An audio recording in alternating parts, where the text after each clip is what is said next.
So long distance relationship is actually not for the faint-hearted. It takes a lot of intentionality. It takes a lot of purposefulness to be able to manage a long distance relationship. In this video, we'll be talking about dissecting, sharing our experiences, and also some tips on how you can actually, manage long distance relationship and maximize this season of your courtship. Yeah, so we had a long distance relationship. So it was like a 3-hour commute to each other. Was it? Is it up to 3 hours? I can't remember. Maybe 2-3 Maybe hours. 2 hours or coming to each other, but then that meant that we were not within each other's vicinity. And so having a long distance relationship kind of had another layer of intentionality between couples. For example, if you were dating and you were in the same environment and you attend the same church, for example, you know that every Sunday, come rain, come shine, you're going to see your sweetheart. But then for us, if we did not move, if one person did not move from where he is to the other place or something, we could go several weeks or months without seeing each other. So that is what a long distance relationship entails. So if you're in a long distance relationship, keep watching, because we're going to tell you tips that works for us that you can use in your own relationship to build that intimacy without even seeing each other, so that you are able to really connect with your partner. Yeah. By the way, my name is Vic, and this is my beautiful wife. So welcome to our channel. If you are just watching for the first time, thank you for watching. And if you have been watching before and maybe you're not yet a subscriber, or just jumping in, you're not a subscriber, please subscribe to our channel, and we'll rest assured that at the end of the video you should be able to get value enough that you should share with others. To begin, I would say that when it comes to long distance relationship, the first thing I want to point out is that you need to be sure that is the person is really the one you want, because because it's going to test you. So you need to be very sure first before you even say you're embarking on a long distance relationship with someone. I think you need to be very sure. Like what I mean, when you really want someone, you can go as far as possible to keep the person, and you can do all you can to want to be with the person or to see the person. And because you just know that this is someone you are so crazily in love with, you can go through the hassle of traveling and all of that, and then you are just okay with it. You feel good with it. Talking about the intentionality, I just remember the first time we met, and it was just like every other person, because messaging me, and it was just like in the crowd. And one thing that made you stand out then was you just saying, even though we were distance apart, I was not living in the same city as he was, and then that day I traveled, and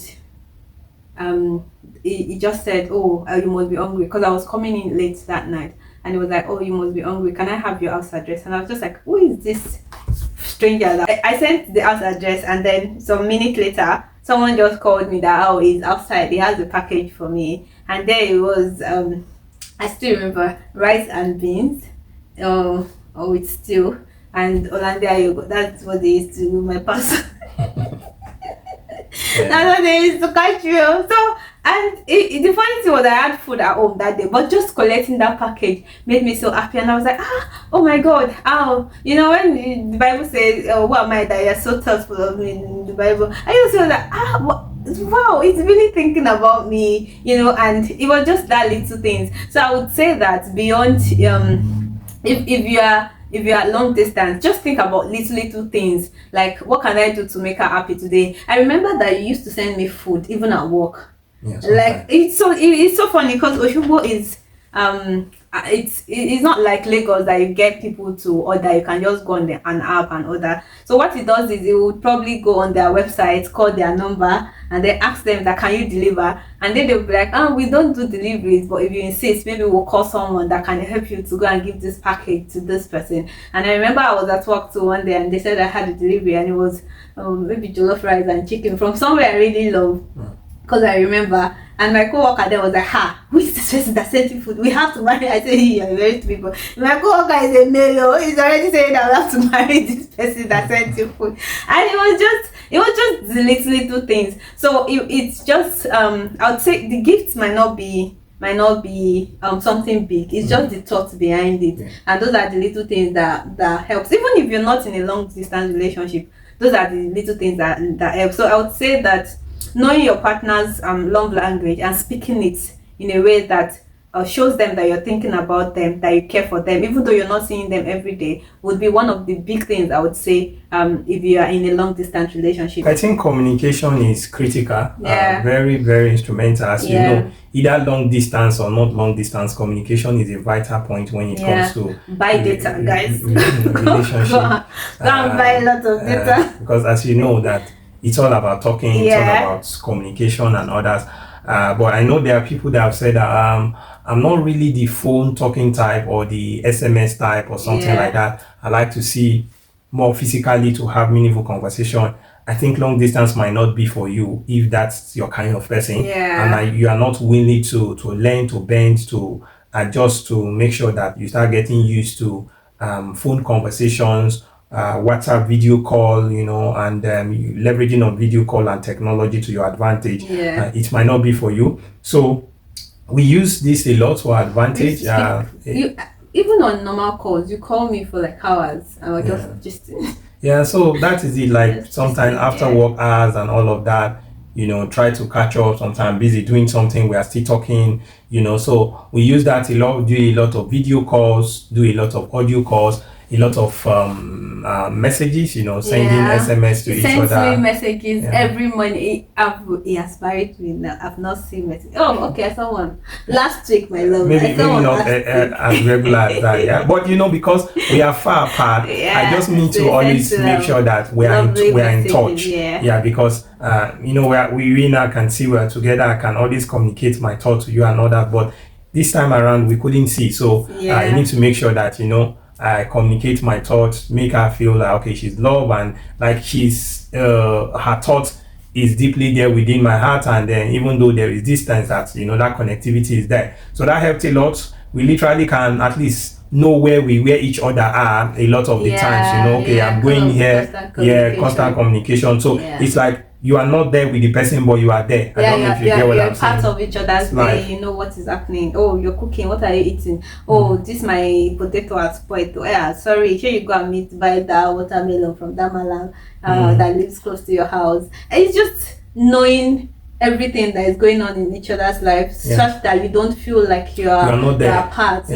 So that's really important. That communication, constant one. You know, video calls are also important, not just audio. Sometimes you want to see each other's face. I wanted to talk about the time that I told you I was not feeling fine, and then you were like, okay, I'm on my way.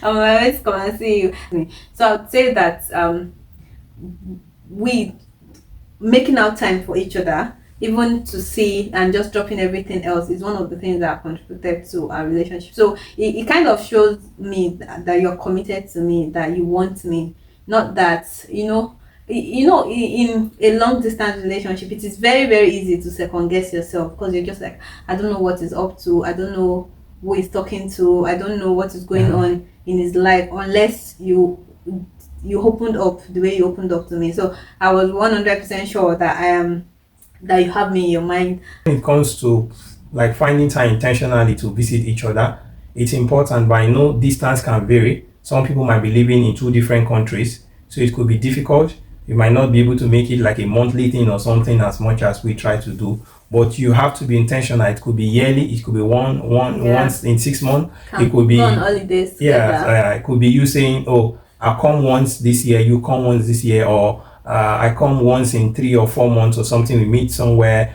You know, you have to find a way around it. What I'm saying is that despite that there is this phone, WhatsApp and different stuff that I can use for communication, you can't also take away that part of you meeting physically and getting to see each other, you know, talk to each other, do certain activities together to bond, and then try to understand one another. So it's very important. So you need to find time as much as possible. You might not do it as frequent as some people that are just 2-3 hours apart, but it's important to find some time to meet. Involving like online games and challenges or something.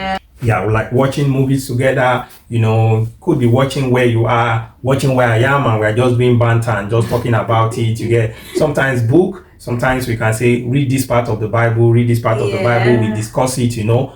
those are like activities also that did helped us. We used to pray together. Yeah, pray together. So we had like Wednesday for prayers and fasting. I used to fast at 12 o'clock. Yeah. You fast till 6 o'clock as a pastor that you are. But it was nice. I always look forward to those prayer sections, and it kind of makes us more vulnerable to each other because we're praying, we're sharing prayer points, things we're opening doors to, and quiz that helps you to know yourself. There are websites where you can go to, you can even use ChatGPT, prompt it, give it a prompt, and it's going to generate questions for you guys, and then you use that also to engage yourself, interact, and meaningful conversations. I think the importance is that because even though you're far apart, you have to know that this time of being in a relationship is towards an end goal, which is marriage. So it's not just about going out, going in, coming together, buying gifts and all of that. There's still the important part of what does our future, what is it going to look like? Asking each other, what are your plans, what are your goals? Those are the important questions that you need to ask when you are in a relationship. Date for like we met and married in a year, so I'd say that a long distance relationship worked really well. Yeah. So something else you can think of is like she mentioned it already, which is the place of surprises at intervals. Just think of ways you can surprise each other. Even though it's long distance, it just has a way of sparking things up. Sometimes just on surprise visits, the person is not even expecting it and all of that. I'm in town or something, surprise gifts, just as she said, sometimes I just sent food might not cost much at all, but it means a lot to her because she didn't have to ask for it. She wasn't even thinking about it. Amazon is there. You can order something on Amazon, put a little letter to read, and Amazon will deliver it to the person for you. And having some virtual intentional dates, it's a date, but it's virtual. What does that mean? Yeah, I mean, it could be on Zoom, it could be on something, and then it's more of the video call. What do the people do in date? It's conversation. What are they going to be talking about? What do you talk about on a date? I love you. Yeah, so you talk about it there. So Zoom, for example, and just watch a Netflix movie together, do movie nights together, virtual movie night. Yeah, there's so many things you can do together. So many things. Many things. Can get couple gifts together. And with virtual reality coming, we don't know what is possible. Maybe a time is coming that. Would that mean that people would not now we get too comfortable not seeing each other? No, I'm not pushing for that, but I'm just trying to say that. I'm just trying to say that with the trends of technology, that you can maximize it to your advantage, but nothing replaces the place of you both seeing each other and seeing and holding each other because holding your partner. And whenever we see each other, we try to go out, do activities that's going to help us bond and help us, get to learn more about each other and all of that. Because we have mutual love for tourism. Our first date was we visiting a lake and having a boat ride on a lake, which is really lovely. I remember because they are unforgettable experiences that I had with you, and it's just always nice when you have someone that is thoughtful and just wants to give you the best experience. Well, that is it. I think if you are watching and you have one or two things that is helping you or that's helped you in your relationship, please try to share and let us know what you think. Thank you for watching. Bye.